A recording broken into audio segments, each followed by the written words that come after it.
My name is Michael Pierce.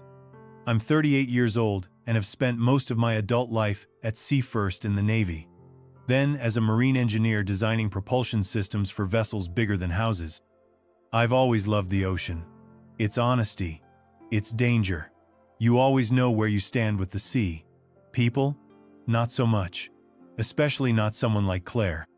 When I first met her at a charity fundraiser for ocean preservation, I wasn't looking for love. But Claire Hartwell, flawless skin, polished smile, and a voice like warm honey had this way of making you feel like the only person in the room. She told me I was different, that I was grounded, safe.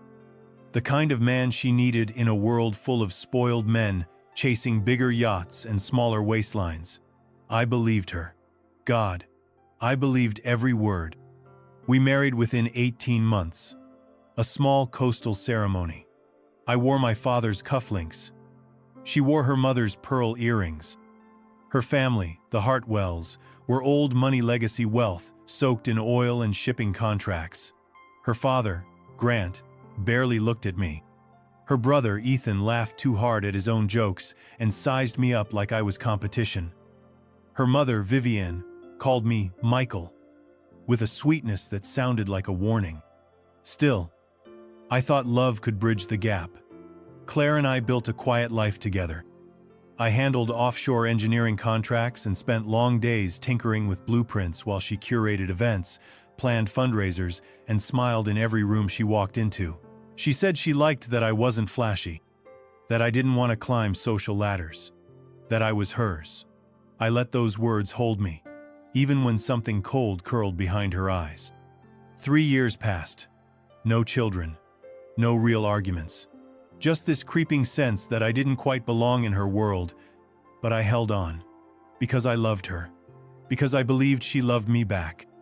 But hindsight, cruel as it is, tells me love was never part of her plan. It was always about something else. Something I couldn't see then. The ocean never lied to me. But she did. Claire surprised me a week before our 3rd anniversary. She burst into the kitchen, hair still damp from her morning swim, eyes glittering like sunlight on waves. "We're going away," she said, dropping 2 embossed plane tickets on the counter. "Just us. My family's yacht. Caribbean. 7 days." I smiled, kissed her cheek, and asked what the occasion was. "Us," she whispered. "Just us." I should have known something was off when Ethan texted me that night. "Ready for adventure, sailor?" He included a winking emoji. I hated emojis. And Ethan. But I let it go. Maybe he'd changed. Maybe this was Claire's way of bringing everyone together again. For us. The boat, no, the floating palace, was anchored near the Virgin Islands. It gleamed under the sun like something out of a billionaire's fever dream. Multiple decks, a helipad, and a private chef who somehow remembered my lactose intolerance from 2 years ago. Claire's parents arrived by helicopter. Her mother wore all white. Her father wore disdain like a cologne. Ethan brought a woman I'd never seen before, someone with lips too red and eyes too tired. The first night felt too perfect. We dined on grilled sea bass and sipped aged rum under fairy lights that flickered against the dark ocean. Claire looked stunning in a silk dress that moved like water. She laughed at my jokes, held my hand under the table, kissed me slowly when no one was watching. Her family watched me closely. Too closely. I tried to shake the feeling, told myself I was paranoid from too many months buried in designs and schematics. Maybe I just didn't know how to relax anymore. Maybe I didn't know how to be loved. But the air carried something I couldn't name. Like the pressure before a storm. That night, as I lay beside her, her breathing soft and steady, I stared at the ceiling and thought about the ocean. Its pull. Its honesty. I didn't know then that within 48 hours, I'd be beneath it, cold, sinking, forgotten. I didn't know that this wasn't a trip to celebrate love. It was a goodbye dressed in candlelight and silk. I closed my eyes and let her hand find mine in the dark. I thought I was safe. I thought she was reaching for me. But she was already letting go. The second day on the yacht should have been relaxing, gentle waves, fresh sea air, and nothing to do but unwind. But there was a subtle shift in the current, and it wasn't in the water. It was in them. Claire had always been attentive, affectionate in public, thoughtful in private, but now her warmth felt mechanical. She smiled, yes, but her eyes didn't. When I kissed her forehead that morning, she flinched, just slightly. Enough for me to notice. Not enough for her to explain. At breakfast, Ethan joined us shirtless, sunglasses perched on his head like a crown. "Sleep well, Mike?" he asked, grinning like he knew something I didn't.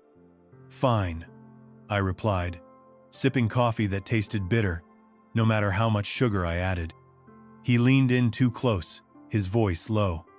"The ocean's wild out here, you know. Some folks drift out and just don't come back." He laughed, as if it were a joke. I didn't. Vivian spent most of the morning walking the upper deck, whispering with the chef, then the captain, then Claire. Every time I approached, they stopped talking. She gave me her usual brittle smile, all teeth and nothing behind the eyes. Planning another surprise? I asked Claire later, as we lounged near the pool. She didn't answer immediately, just stared at the horizon. "No," she said finally. "Just logistics." I frowned. "Logistics for what?" She blinked and smiled. "Dinner. Mother wants everything to be perfect." But nothing about any of this felt perfect. That evening, as the sun dipped low and stained the sea blood orange, Claire pulled away from my hand for the third time. "You're being paranoid," she said when I asked if everything was okay. Maybe I was. Or maybe I just stopped ignoring what had been in front of me all along. Something was coming. I could feel it in the air, thick and charged like a storm rolling in over calm waters. It happened quickly. Too quickly for me to make sense of it. The third night on the yacht, after an expensive seafood dinner and a round of wine I barely touched, Claire kissed my cheek and said she had a headache. She disappeared below deck without a glance back.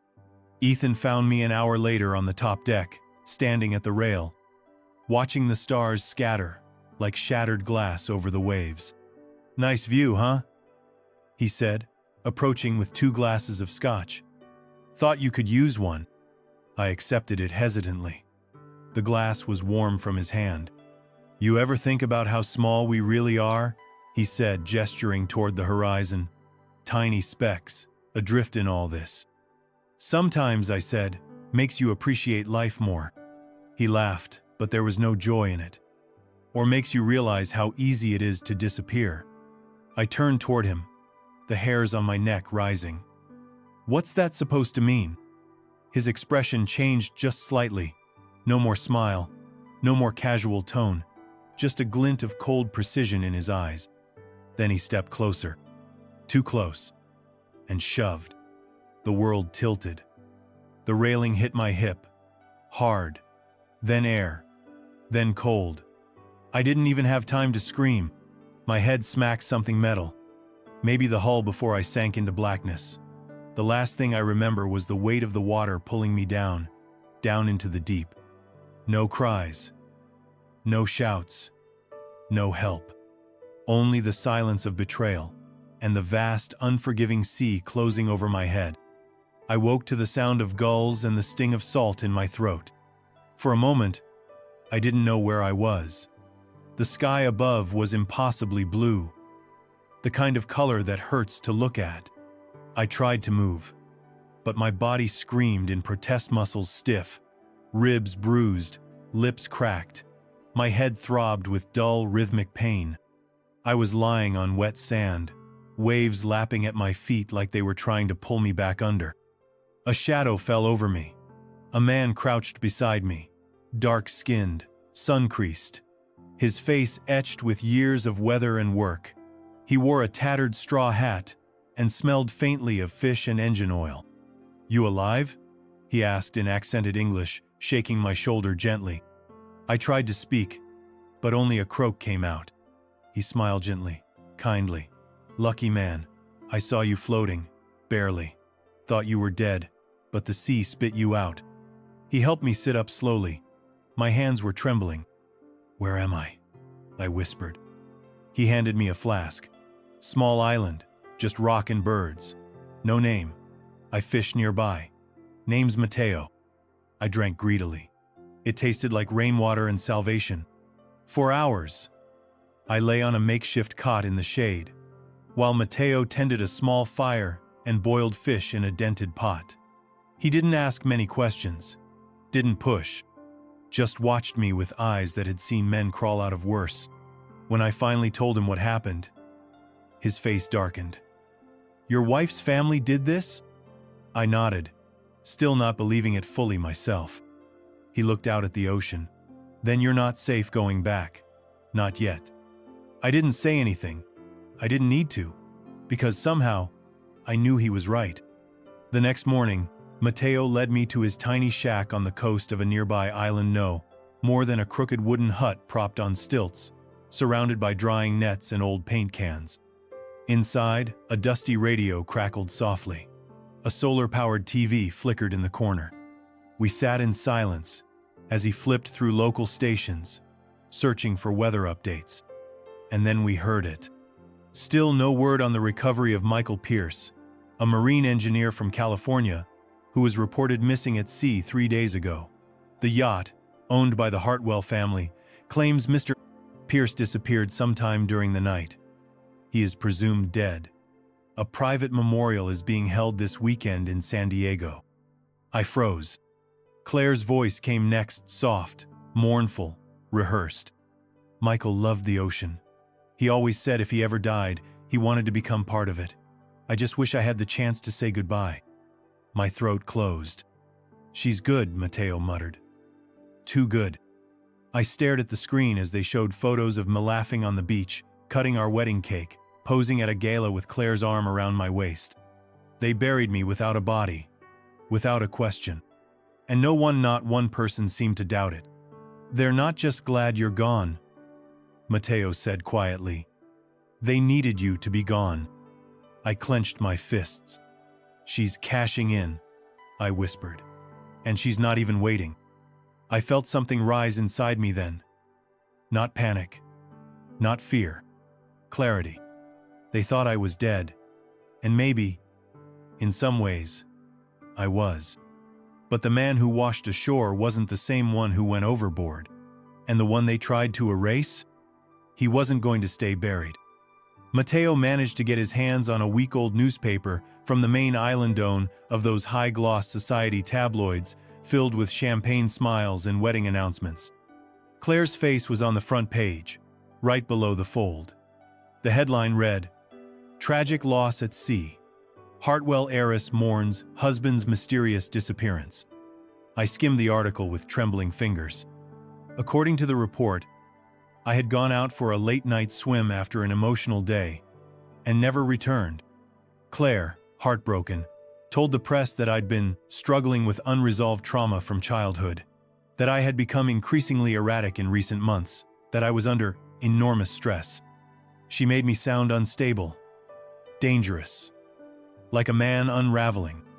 They even printed an excerpt from her eulogy. I read it twice, barely able to believe the words. Michael was brilliant but broken. He fought demons most couldn't see. I only hope he's at peace now, with the waves he always loved. Mateo looked over my shoulder. "That's cold," he muttered. I felt something burning behind my eyes, but I blinked it away. I wasn't going to cry. Not now. Then came the final blow. Claire Pierce, widow of marine engineer Michael Pierce, has claimed his $2.5 million life insurance policy after a formal declaration of death was issued by the San Diego County Court. $2.5 million. Just like that. It hit me like a freight train. This wasn't grief. This was strategy. A cleanup job wrapped in silk and sealed with crocodile tears. I was worth more dead to her than alive. And she didn't even wait a full week to cash in. I handed the paper back to Mateo and stared out at the crashing waves. "They didn't just try to kill me," I said quietly. "They buried the version of me they didn't want. Now, they get to rewrite the story." He said nothing. He didn't need to, because I knew what I had to do next. I could have gone to the authorities, Walked into a consulate, said my name, showed the scar above my brow and the ID I'd left behind. But something in me knew it wasn't that simple. Claire didn't act alone. That lithe eulogy, the payout, the press coverage, it was too seamless, too orchestrated. If I came back too soon, they'd bury me again. This time for real. So I made a choice. I stayed dead. Matteo introduced me to an old friend who ran a dockside repair shop in St. Kitts. A man named Elias, who didn't ask questions. I cleaned boats, changed oil, patched hulls. I paid cash and used a fake name, Daniel Fisher, a fitting alias. I was learning how to breathe underwater in a world that didn't know I existed anymore. At night, I combed through public records and bank filings from an old laptop. Matteo lent me. By some miracle or stupidity, Claire hadn't changed the login to our shared financial accounts. She must have assumed a dead man doesn't check his balance. That's how I found it. A wire transfer to a Cayman account. 1.8 million. Just days after my death. The recipient? A trust I didn't recognize. Managed by someone named Julian Locke. Julian. A name Claire mentioned once, years ago, after too many glasses of wine. My first love, she'd said. It ended badly. He just vanished. Apparently, not so vanished. I stared at the screen, heart pounding. She didn't just kill me for money. She killed me for him. This went deeper than greed. It was betrayal with layers. And I wasn't going to untangle it by shouting from rooftops. No, this required patience. A dead man has time. And I was done playing the part of the loyal husband. It was time to become something else. The island nights were quiet too. Quiet for a mind that refused to rest. While the waves whispered against the rocks and the crickets sang their chorus, I sat in Matteo's dim shack with a laptop on my knees and a pit in my stomach. I'd gone through the obvious already: bank statements, travel records, insurance filings, but something didn't sit right. Claire was always meticulous. Too meticulous to just dump me and hope no one asked questions. This was bigger than an impulse. This was planned. Matteo, for all his rugged simplicity, had a brother who used to run cybersecurity for a cruise line. He owed Matteo a favor. 3 days later, I had backdoor access to every account Claire and I had shared, along with a few I didn't know existed. I thought it would feel good to find proof. It didn't. The first transaction I saw dated back 14 months. Small transfers at first. 500 here. 200 there. Hidden in vague categories. Consulting fees. Property maintenance. Charity contributions. But over time, the amounts grew. Bolder. More frequent. Claire had been siphoning money from my earnings. Slowly laundering it through fake shell companies linked to foundations I'd never even heard of. She wasn't just preparing to kill me. She'd been draining me dry the entire time. She started before the anniversary. I muttered to Matteo, who was cleaning fish at the back of the shack. He looked up. She was never planning a future with you, just a finish line. I stared at the screen. Over 800. Zero was gone in under a year. All moved offshore. All under names I didn't recognize, except one. A trust marked C. Hartwell, J. Locke, Cayman Branch. C. Hartwell, Claire, J. Locke. That name again. Julian. The moment I saw the name Julian Locke, a jolt ran down my spine. It sounded familiar, but distant. A name I'd heard in passing, like a ghost from someone else's memory. I went back to the beginning, to the early months of our marriage. Claire once told me about an old flame who broke her heart and disappeared into Europe. She said it with a touch of sadness and a whole lot of calculation. I'd believed her, foolishly thinking I was the one who healed her wounds. Julian Locke wasn't gone. He wasn't forgotten.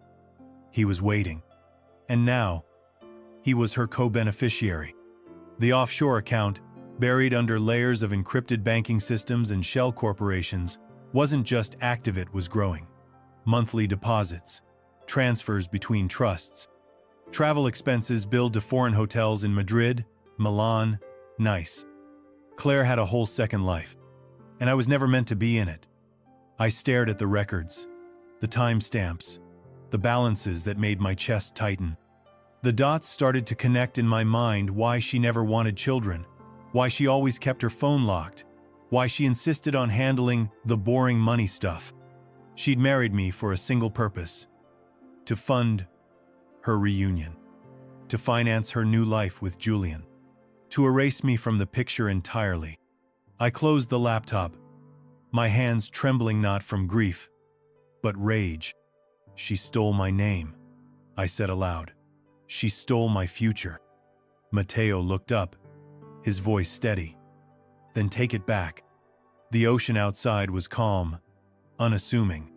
But beneath the surface, a storm was building. And I wasn't done yet. The name Julian Locke echoed in my head like a warning bell underwater, distant, distorted, but growing louder with every memory I pulled forward. I sat on the edge of Matteo's dock, laptop beside me, feet dangling over the sea, and tried to remember the night Claire first said his name. We'd been 2 months married, half drunk on Merlot and wrapped in a throw blanket on our balcony in Big Sur. The ocean below had shimmered under a full moon. She had leaned her head against my shoulder and sighed. I almost married someone once, she'd said. Julian, wild, dangerous, the kind of man who made you feel like you were flying until you crashed. I had smiled, kissed the top of her head. So what happened? He left, just disappeared. Europe, maybe. I stopped trying to chase ghosts. She looked up at me then, those pale green eyes full of melancholy. You're not like him. You make me feel safe. Back then, I thought I'd won her heart by being the opposite of chaos. Now I knew better. Julian never left. He'd just gone underground. And I wasn't the cure for her broken past. I was the bridge to her future with him. I combed through old emails, archived photos, even social media accounts Claire thought she'd deleted. And there he was. Not often, not directly, but always lurking around the edges, tagged in photos from events she never told me about, mentioned in comment threads from work trips she claimed were solo. A yacht photo in Ibiza, a gala in Lisbon, a blurry kiss in Paris. I almost missed until I zoomed in. The timeline was clear now. Julian was never out of the picture. I was just never meant to see it. It wasn't just betrayal. It was orchestration. The further I dug, the more it all clicked. Claire hadn't fallen for me. She'd recruited me. My clean financials, my solid credit, my unremarkable reputation. A stable man with no criminal record and a deep trust in love. I was the perfect mask. The respectable husband. The legal name on all the paperwork while she and Julian operated behind the curtain. There were pattern signatures that didn't match mine on insurance forms, transfer approvals I never clicked. A mysterious investment firm she said she joined during our second year of marriage that turned out to be a shell company based in Belize. She'd needed me to sign the loan that bought the second house in San Diego. That same house was now rented out under an LLC connected to Julian's alias. Even the charity gala where we first met wasn't chance. She'd seen me listed as a donor on the event site 2 weeks prior. That night, she just happened to bump into me. We laughed about it. It felt serendipitous. Now I knew it was bait.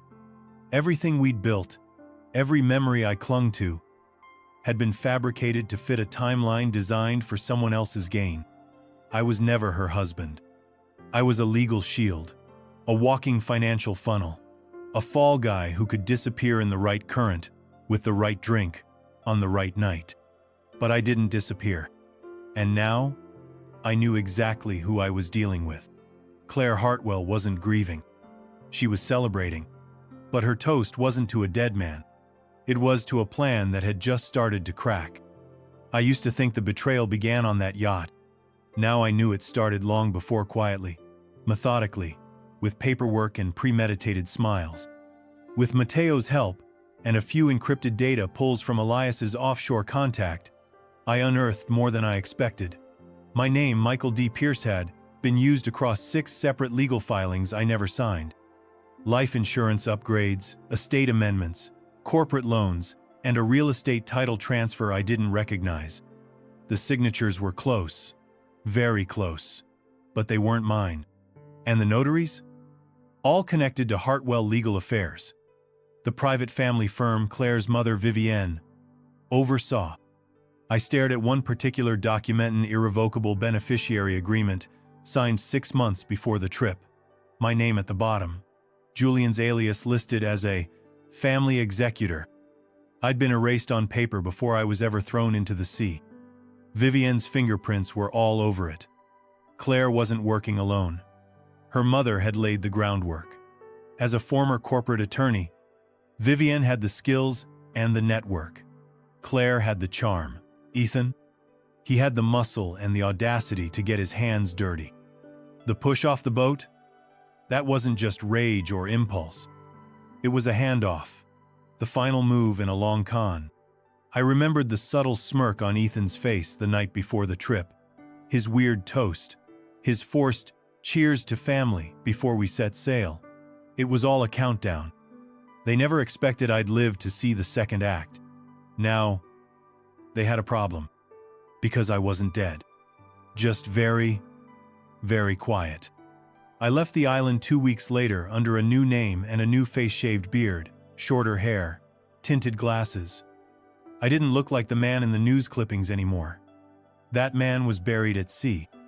I traveled inland, settling in a cheap studio apartment in San Pedro, a quiet coastal town with just enough internet access and just few enough questions. I paid cash, ate simply, watched obsessively. Claire resurfaced in San Diego society barely 5 months after my death. The woman who wept on camera for the husband lost at sea had been reborn in lace and laughter. Her black dresses were replaced with soft pastels. Her social media, previously locked down in mourning, reopened with wine tastings, spa days, and cryptic captions like, "Some storms clear the skies." And then came the bombshell. A private engagement party hosted by the Hartwells. No photographers allowed, but even exclusivity has cracks. One of the guests, an aspiring influencer, posted a blurry video before it was deleted. I watched it a dozen times. Claire stood under a white tent, champagne in hand, ring finger extended. Next to her, arm wrapped tight around her waist, was a man with sharp features, sun-kissed hair, and the unmistakable arrogance of someone who thought the past was buried. Julian Locke. I paused the video on his face. He was real, alive, and very much present. The caption read, "A love story that defied tragedy. When you find your person, nothing can stop you. Nothing but me." They thought I was gone, a body swallowed by the sea and forgotten by the world. But I was here, alive, watching, and I hadn't even begun. It's funny what you remember when you're trying to forget someone. A few years back, Claire had taken me to a fundraiser at her old university, Stanford Law. I'd met some of her classmates, smiling, wealthy, all too polite. One woman stood out, Anna Tran, sharp eyes, no nonsense attitude. Claire had barely tolerated her. I didn't understand the tension then. I do now. I tracked Anna down through a mutual contact and sent a careful message. "I know this is strange. I'm looking into something regarding Claire Hartwell. I need 5 minutes. No questions asked." To my surprise, she responded. We met at a small cafe just outside Sacramento. I wore a hat low over my face and let her speak first. "I knew something was off the moment I saw her on TV, crying over your death," Anna said, stirring her coffee like it had personally offended her. "Claire doesn't cry, not unless someone's watching." I nodded. "Did you two have history?" She laughed, encidre and bitter. She was smart, beautiful, but she always had a plan, especially when it came to men. Then she told me about Peter Granger, a classmate from their second year. a trust fund tech kid. Met Claire, fell hard, proposed 6 months later. But just before the wedding, Claire claimed Peter had become obsessed, that he stalked her, threatened her, even tried to sabotage her car. Police reports were filed. Witness statements mysteriously vanished. And Peter? He disappeared to Prague after settling out of court. She made him look like a monster, Anna said. But I never bought it. Claire loved power. Peter had it. And when he got boring, she turned him into a villain. That was her pattern.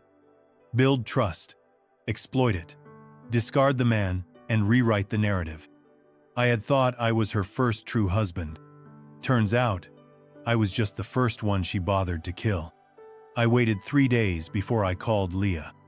My sister and I hadn't spoken in almost 5 years, not since our mother's funeral. Too much baggage, too many hurt silences. But if there was one person who knew the real me, who could look past the news headlines and question what didn't make sense, it was her. I used a burner number. She picked up on the third ring. "Hello? It's me," I said softly. Silence. Then, "Who is this?" "Leah." "It's Michael." More silence. And then, "This isn't funny. My brother is dead. I buried him." "No, you buried a lie." My voice cracked. "I didn't drown. Claire tried to kill me. I survived." She didn't speak for a long time. I could hear her breathing, shaky and uneven. "Prove it," she whispered finally. I told her things only I would know, what we called our treehouse as kids, the name of the dog she hid in the garage when she was 12, what she said to me the night Mom died. And then she began to cry. Real tears. Not for grief this time, but relief. I met her 2 days later at a small motel just outside Santa Barbara. Her eyes were red, her hair messy from stress. But when she saw me alive, thinner, a little grayer, she ran into my arms like we were kids again. "They said you were gone," she whispered. "I was," I said, "but I'm done being dead." She nodded. "Tell me everything." And I did.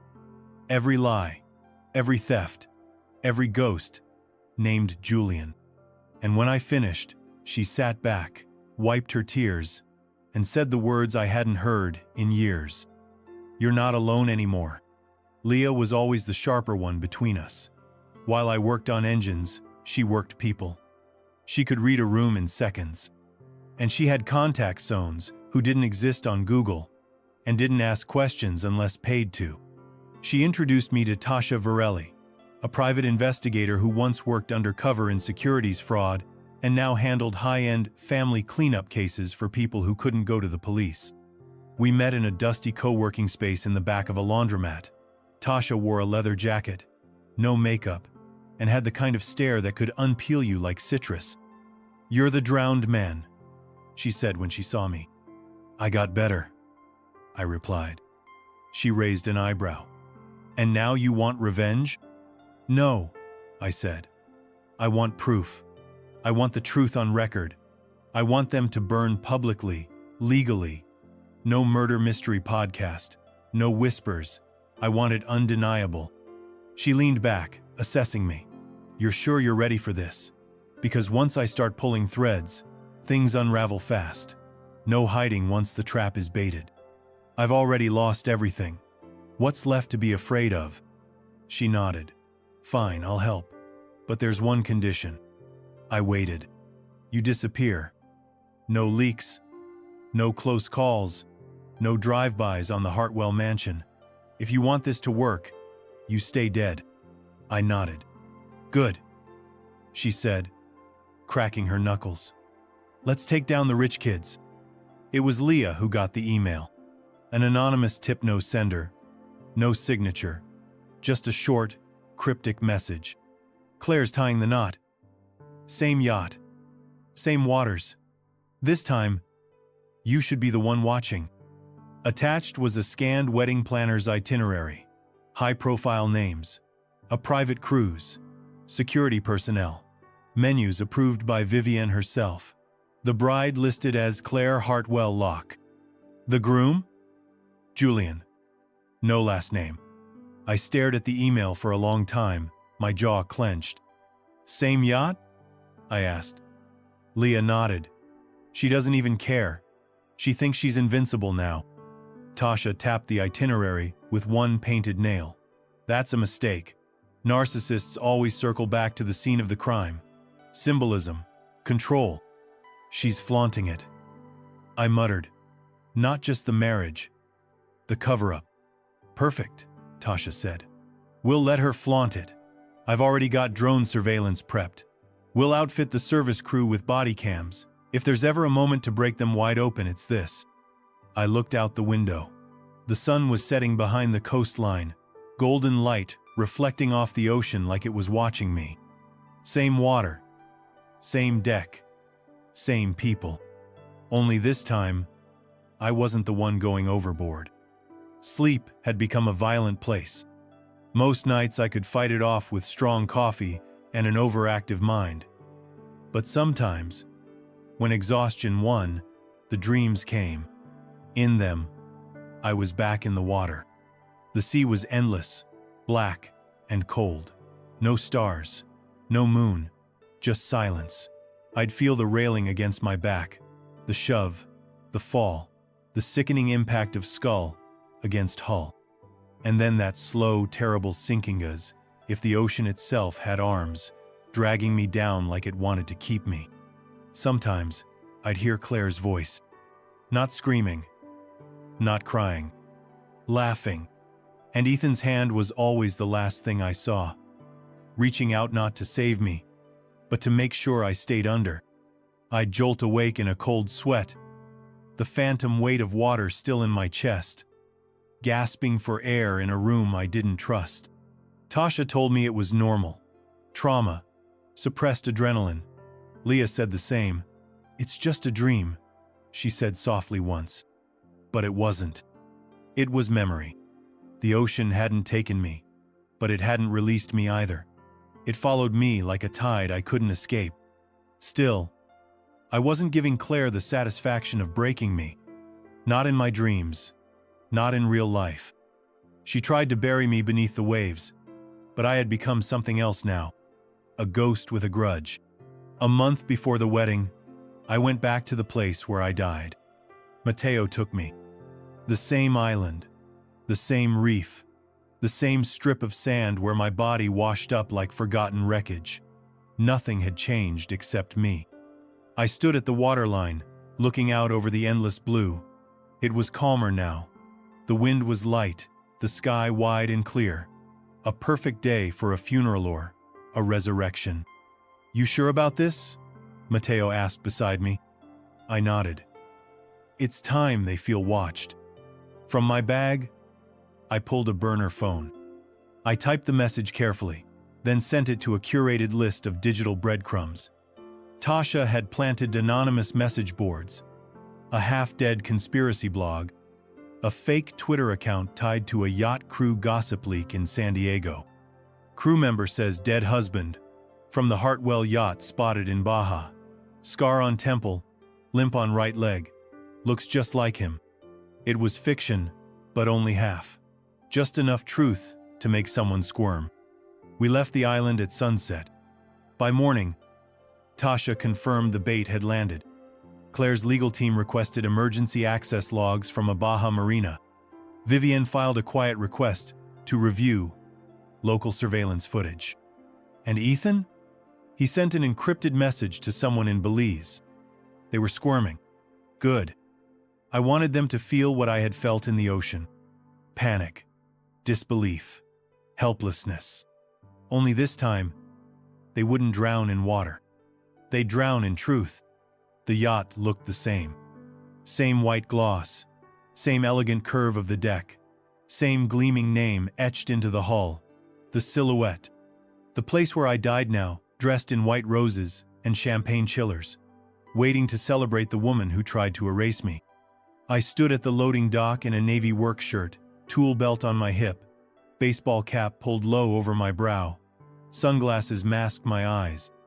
A fake ID badge clipped to my collar read, M. Ellis, Marine Systems Tech. No one glanced twice at me. Tasha had set it up perfectly. She'd bought out a third-party contractor hired for temporary power installation, some lighting specialist who hadn't shown up. I was his replacement. My background check? Fabricated. My company? Real enough to pass casual scrutiny. I boarded the yacht 2 hours before guests were scheduled to arrive. Claire's voice echoed from somewhere below deck, barking orders. Julian was already topside, shirt open, laughing with the captain like he owned the ocean. I stayed quiet, invisible. When Vivienne passed by, I didn't flinch. She was older than I remembered. Tighter face, colder eyes, but still the same architect of manipulation. She didn't look at me. She never would. Why would she? In their world, the help doesn't speak, and the dead don't walk. But I was both now, a ghost in a uniform, and I had come home.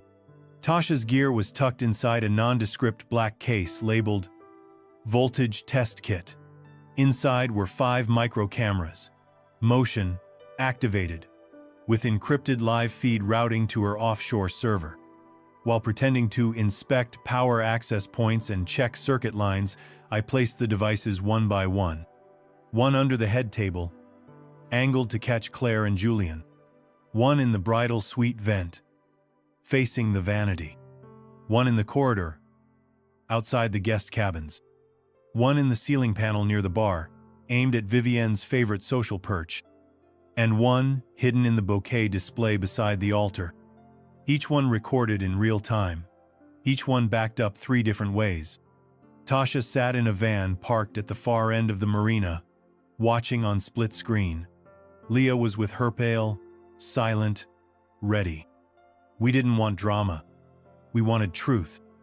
That meant catching whispers, not shouts, glances, not declarations. Because people like Claire, they don't confess in a courtroom. They confess when they think the world is theirs. As the sun began to set, string lights twinkled above the deck. A live jazz trio tuned their instruments. Guests began to arrive, dressed in silk and smugness. I finished tightening a fake bolt and descended to the engine room. The camera feeds were live. The players were in position. And I was everywhere. By hour 3 of the wedding cruise, the champagne had loosened Ethan's tongue and dulled his already limited filter. He was standing near the stern bar, leaning too heavily on a rail, laughing too loudly at something that wasn't funny. A junior columnist from a lifestyle magazine had cornered him for a quote. She was young, green, and trying to make a name for herself covering coastal power couples. Tasha's mic picked up every word. "So," she asked, voice perky, recorder discreetly clipped to her purse strap. "What do you think of Julian and Claire? Everyone says they've overcome so much." Ethan snorted. "Overcome?" He tipped his glass, sloshed some liquor on his cuff. "You think this is some tragic love story?" No, sweetheart. This is strategy." The reporter blinked. "I'm sorry?" He leaned in, the scent of expensive whiskey rolling off him. "Do you know what kind of luck it takes to get rid of a husband without a body?" He chuckled, then caught himself. "I mean hypothetically." "Of course." The reporter tilted her head, confused but curious. "You're saying Claire got lucky?" Ethan waved a hand. "Look, I'm saying sometimes the ocean takes what it wants, and sometimes it takes just enough." Tasha watched from the van, eyebrows raised. "There it is," she muttered. "The first crack." Meanwhile, Claire had noticed. She hovered by the edge of the top deck, glancing toward Ethan with narrowed eyes, her wine untouched. Her smile, once effortless, was tight, forced. Her fingers drummed against her dress like Morse code. She whispered something to Julian, who immediately handed off his drink and went to intercept Ethan. Claire didn't follow. She was scanning the crowd.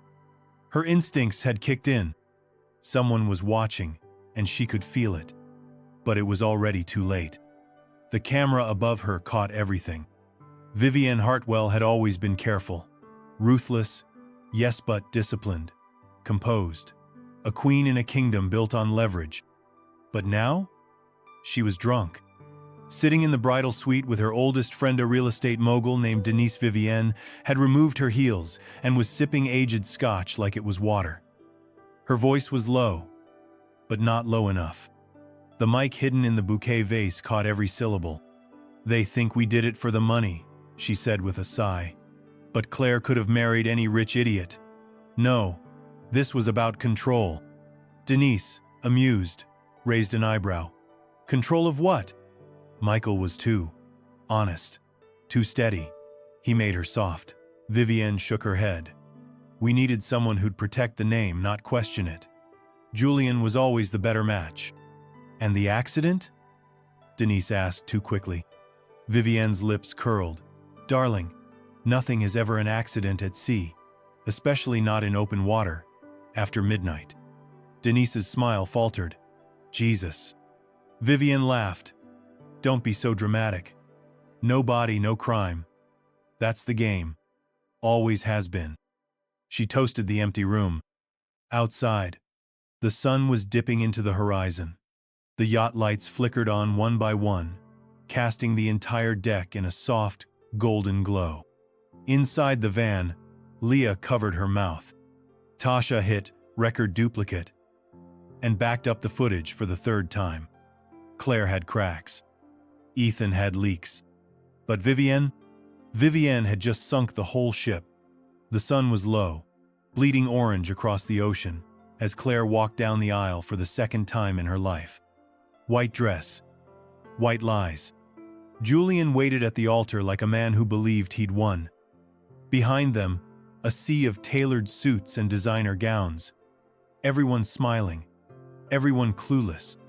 The ceremony was staged perfectly on the upper deck of the Silhouette. White petals scattered down the aisle, a harpist playing something classical and forgettable. It was almost poetic how they returned to the same deck where they'd tried to kill me.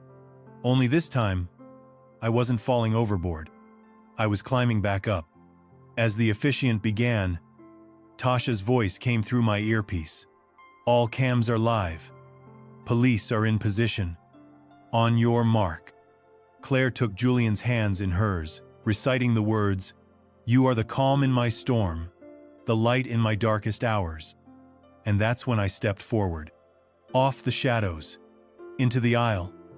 Slowly, deliberately. Someone gasped. Then another. Claire's voice caught mid-vow. She looked up and saw me. Alive. Her face drained of color. The blood vanished from her lips, her fingers loosening around Julian's hands, like she was watching a ghost walk across water. Julian stepped forward, stunned. Michael? I didn't stop walking until I stood directly in front of them. Sorry to interrupt, I said calmly. But I think this ceremony might be missing a little context. Gasps. Murmurs. A woman fainted in the third row. Cameras clicked. Claire stumbled back a step. This isn't real.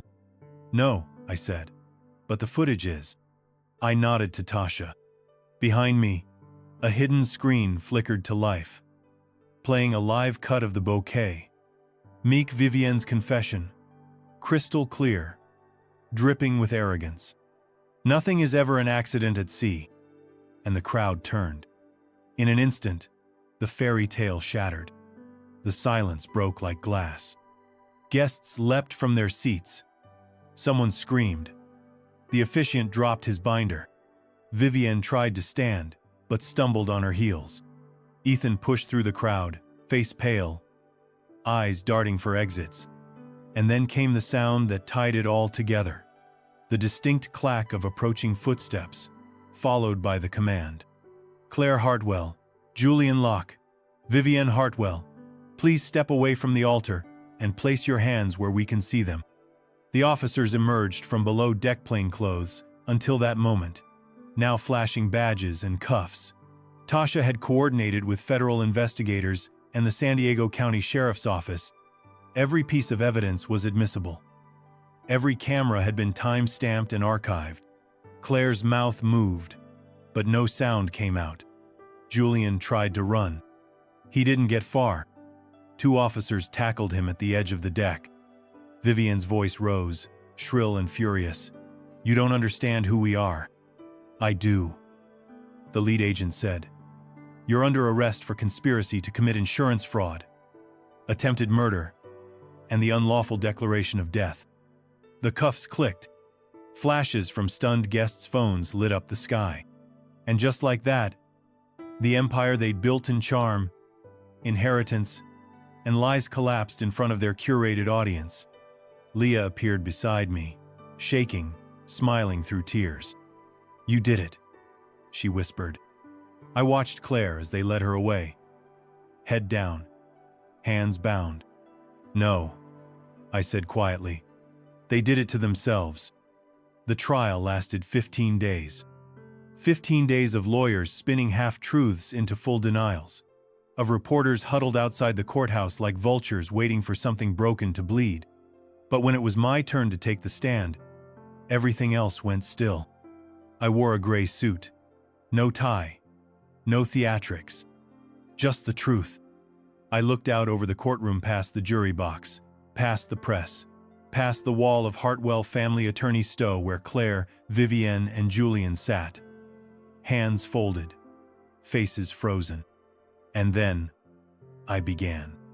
I told them about the fall, the impact, the darkness, the silence under the sea, and the silence inside the betrayal. I told them about waking up on an island with salt in my lungs and nothing but questions. About reading my own obituary. About watching the people who were supposed to love me profit off my disappearance. I didn't cry. I didn't yell. But my voice didn't waver. I was calm. Measured. Because now they had to sit and listen without control, without spin, without escape. When I finished, the courtroom was dead quiet. Even the judge leaned back like she needed a moment to breathe. Leah held my hand when I stepped down. And when she looked at me, it was with the same eyes I remembered from when we were kids. Like I was finally back. The verdict came on a Thursday. Guilty. On all counts. Fraud. Attempted murder. Conspiracy. Document forgery. Vivian fainted when she heard the first charge. Julian cursed the judge. Claire? She just blinked. Like if she didn't move, she could still pretend none of this was real. I walked out of that courthouse to a press swarm of microphones shoved in my face. Flashing lights. Questions shouted like punches. But I didn't say anything. Not then. Because I didn't need to. The facts had spoken. 2 weeks later, the state issued a formal declaration reversing my death certificate. I was reinstated as a legal citizen. My accounts were restored. The life insurance funds were frozen, pending permanent seizure. And the judge awarded me full restitution. Every dollar she stole, it was coming back. But more importantly, so was my name. Michael D. Pierce. Not a ghost. Not a victim. Not a cautionary tale. A man who lived.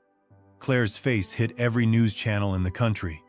Black Widow of the Pacific. They called her. The public turned fast. Sponsors dropped her family's foundations.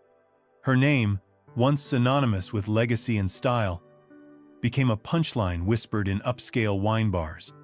Leah and I watched one of the specials together. She passed me a beer and smiled. "You're not just alive," she said. "You're louder than ever." I leaned back in the chair, ocean breeze on my face. "I didn't come back to haunt them," I said quietly. "I came back to end them." And I had. The ocean didn't scare me anymore. I returned to it not as a victim, but as someone who had earned the right to choose when to say goodbye. It was a gray morning, overcast and silent, the water smooth as glass. I stood on the deck of a small fishing boat. Mateo's, of course, with a shoebox full of newspaper clippings and printed articles. The obituary Claire had written. The memorial speech Vivian delivered. The engagement announcement that felt more like a victory lap. All of it. I'd kept them in a drawer for months, thinking maybe I'd want them one day. Some proof, some record of what had been done to me. But I didn't need proof anymore. I needed peace. One by one, I let the pages go. The wind caught them first, then the sea. The water accepted them wordlessly. I watched them drift, dissolve, vanish into something bigger than me. Claire's voice would never reach me again. Ethan's laugh would never echo in my head again. Vivienne's sneer would never haunt another night of sleep. I gave them a funeral they didn't deserve, because it wasn't for them. It was for me. I live now in a small village on the Pacific coast of South America. One road in, one road out. No yacht clubs, no foundation galas, no flashing lights. People here don't ask many questions. They just nod, smile, hand you a cup of coffee, and let you be. The house is modest 2 bedrooms, sun-bleached wood, wide windows that face the sea. In the mornings, I walk the shoreline barefoot. In the afternoons, I fix boats. In the evenings, I write not for anyone else, just for me. I keep a photo of Leah on the shelf. She visits once a year. We laugh like kids again. Tasha sends postcards sometimes. Says she's on to something bigger. I believe her. No one here calls me that man who came back from the dead. They just call me Michael. And that's enough. The past still lives somewhere deep in the waves, but it doesn't pull at me anymore. I'm not angry. I'm not grieving. I'm just free. And no matter what happens in the world I left behind, I never went back.